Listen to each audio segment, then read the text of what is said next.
Namaste, beautiful souls. Welcome to Cow Mantra, Embrace Divine Grace, your sacred space for spiritual wisdom, divine mantras, and soulful transformations.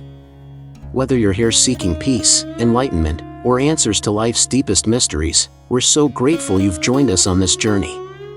Sit back, open your heart, and let the divine light guide you. Have you ever sat quietly in the still hours of night, gazing at the stars, and wondered with both awe and trepidation what truly happens when someone we love leaves this earthly existence? When that final breath is released and the body we once embraced lies motionless, where does the essence of that person, their soul, actually go? Does consciousness simply blink out like a candle flame, leaving only darkness? Or does the soul embark on the most extraordinary journey imaginable, one that our limited human perception cannot begin to comprehend? Across countless civilizations and throughout the vast expanse of human history, this fundamental question has haunted and inspired us in equal measure. From the ancient Egyptian Book of the Dead to Tibetan Buddhist teachings, from Christian conceptions of heaven to Hindu philosophies of reincarnation, humanity has always sensed that death is not an ending but a transformation.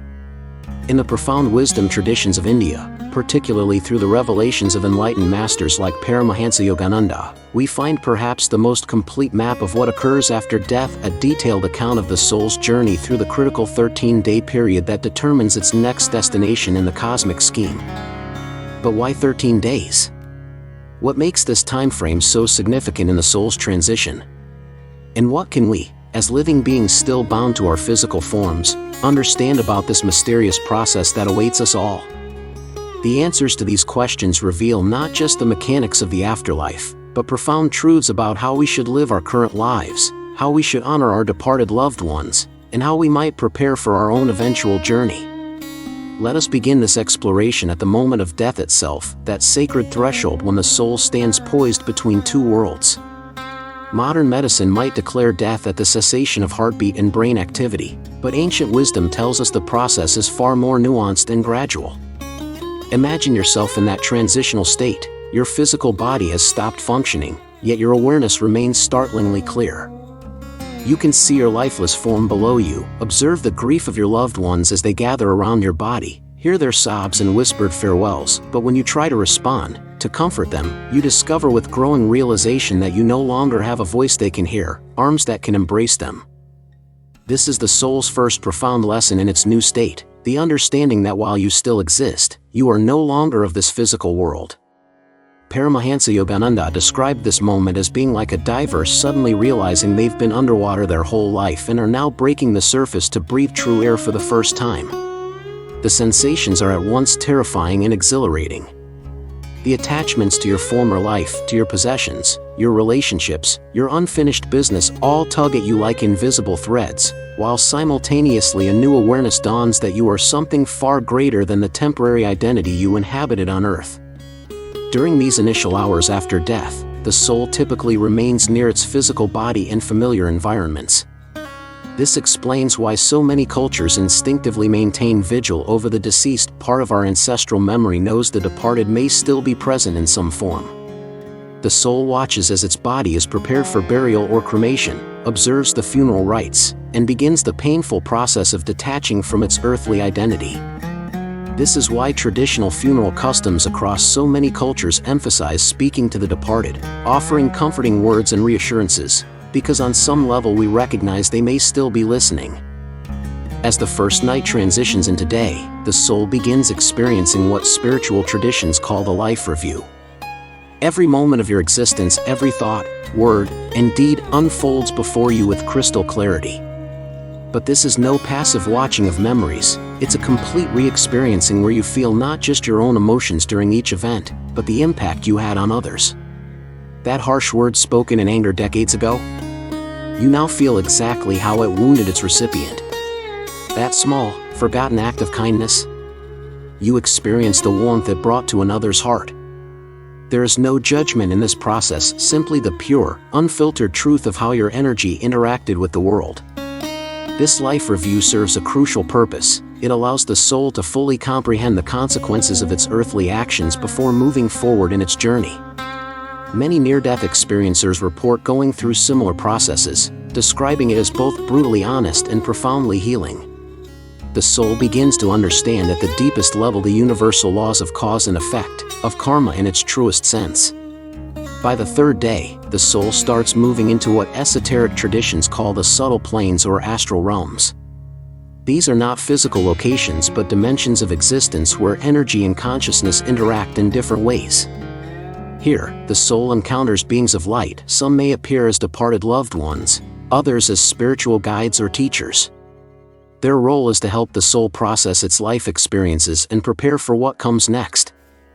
The middle period of the 13 days, days 4 to 10, represents the soul's intensive processing phase.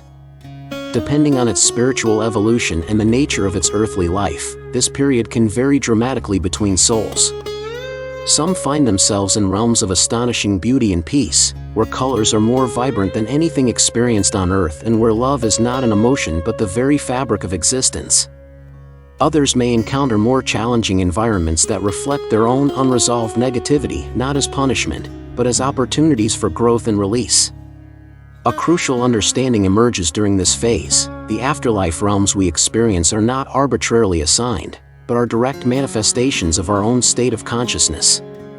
Just as dreams reflect our subconscious mind, the post-death experience reflects the sum total of our spiritual development. This explains why different religious traditions describe various afterlife scenarios. Each soul perceives reality through the lens of its own beliefs and evolution.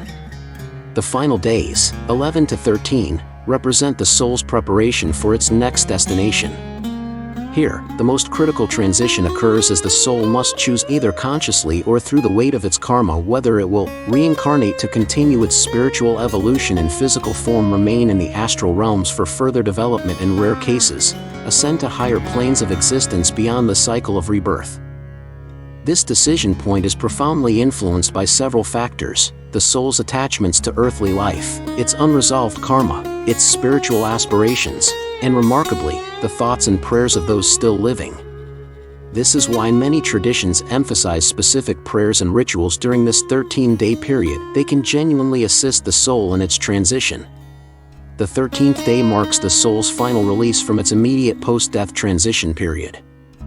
It's not that the soul ceases to interact with the living after this point, but rather that its primary focus shifts to its new state of existence. Souls that have reincarnated begin their new earthly journey, while those in higher realms continue their spiritual progression. What does this mean for us, the living?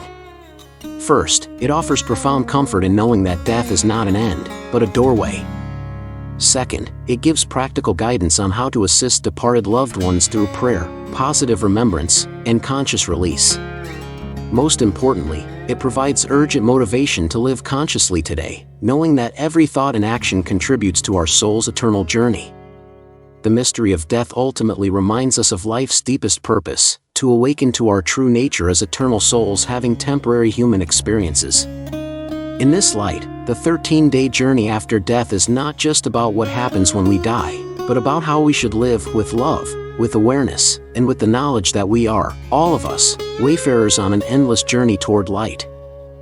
If this video touched your heart or brought you clarity, please like to spread this sacred knowledge, comment below. We'd love to hear your thoughts. Subscribe and hit the bell to stay blessed with divine wisdom.